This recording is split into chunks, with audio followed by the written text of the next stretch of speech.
चरित्र म्हणलं की काही व्यक्तीच्या शिवाय नाव घेतल्याशिवाय ते चरित्र पूर्ण होत पुढे सरका. तसं कृष्णाच्या आयुष्यामध्ये जे जे काही माणसं दिसली आपल्याला त्याच्यामध्ये एक नाव अत्यंत महत्वाचं आहे, पण ते सारखं घेतलं जातं.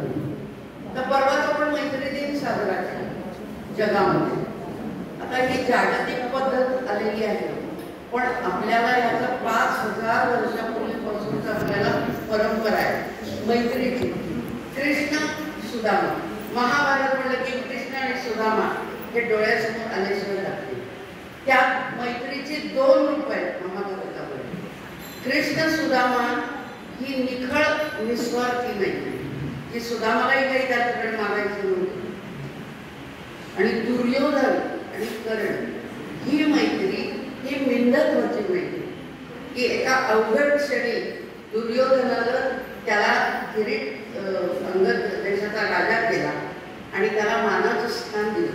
पण आयुष्यभर कर्ण संपूर्ण महाभारतामध्ये अत्यंत शूर, अत्यंत म्हणजे अर्जुनापेक्षा मोठा धनुर्धर असताना त्याला मिंदत्वानी दुर्योधनाच्या अधर्माची बाजू घ्यावी लागली. पण सुदामा आणि कृष्ण यांची मैत्री निखळ निस्वार्थी अशी ही मैत्री आहे. तर सुदामाच्या बायकोनं सांगितलं, अहो हे ते द्वारकाधीश जावं तर त्यांच्याकडे काहीतरी मागा, त्यांना काहीतरी मदत करायला सांगा. पण तो स्वाभिमानी होता. तो म्हणा मी काही मागणार नाही, तुझ्या म्हणण्याकरता मी जाऊन भेटून येतो, पण त्यांनी मागायचं काही नाही असं ठरवलेलं. आणि तो निघाला, द्वारकाधीशांना भेटायला निघाला आणि त्यांच्या महालापाशी आला.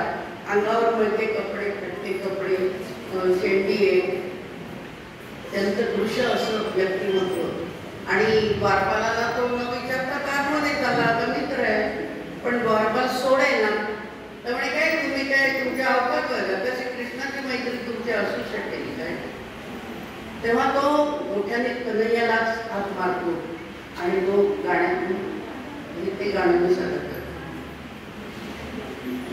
अरे द्वारपालो कन्हैया से कह दो, अरे द्वारपालो कन्हैया से कह दो, दर पे सुदामा गरीब आ गया है, दर पे सुदामा गरीब आ गया है, भटकते भटकते न जाने कहाँ से, भटकते भटकते न जाने कहाँ से, तुम्हारे महल के करीब आ गया है, तुम्हारे महल के करीब आ गया है, अरे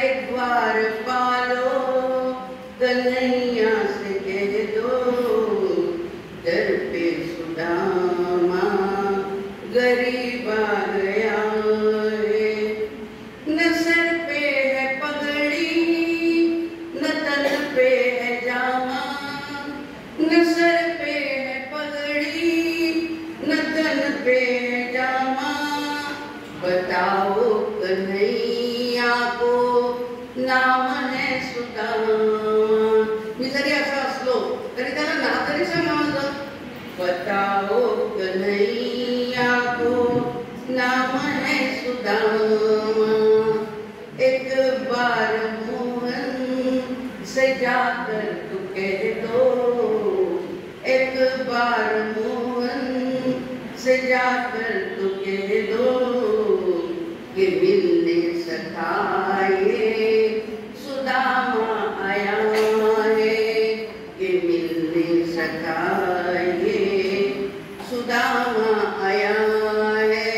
आता तिथं गडबड ऐकली दारावर आणि कृष्णाला वाटलं काय झालं इथं, जावं बघावं काय येते.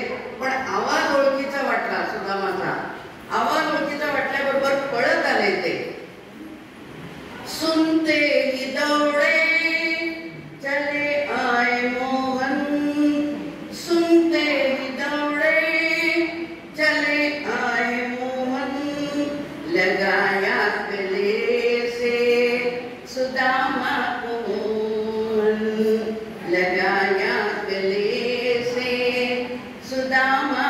मोहन सुनते ही दौड़े चले आए मोहन सुदामा गले से लगाए हैं मोहन हुआ रुक्मिणी को बहुत ही अचंभा हुआ रुक्मिणी को बहुत ही अचंभा ये मेहमान कैसा अजीब आ गया है ये मेहमान कैसा अजीब आ गया है अरे द्वार पालो कन्हैया से कह दो डर पे सुदामा गरीब आ गया है।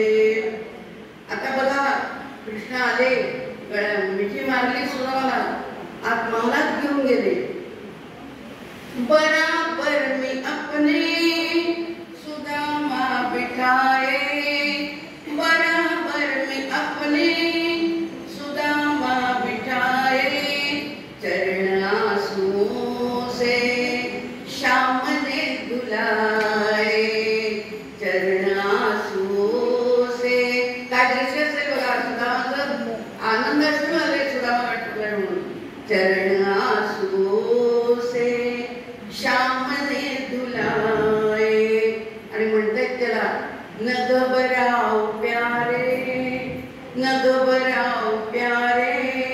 जरा तुम सुदामा तिकडं गावाकडं सबंध राजवाडा झाला त्याच्या तिकडं सगळं हे झालं आणि कृष्णाने सांगितलं होतं की एका म्हणजे नंतर त्यांना कळल्यानंतर सुदामाला की हे मला काही नको आहे सुदामाने सांगितलं पोहे तेवढे दिले घेतले खाल्ले आणि मला तुझं काही नको तर कृष्णाने सांगितलं एकदा दिलेलं परत घ्यायचं नाही म्हणून कृष्ण काय म्हणताय न घबराओ प्यारे जरा तुम सुदामा खुशी का समाए करीब आ गया है खुशी का समाए करीब आ गया है अरे द्वार पालो कन्हैया से कह दो इधर पे सुदामा गरीब आ गया है। आता म्हणायची काही गरज नाही कृष्णाने स्वतःच त्याला आत नेलेलं आहे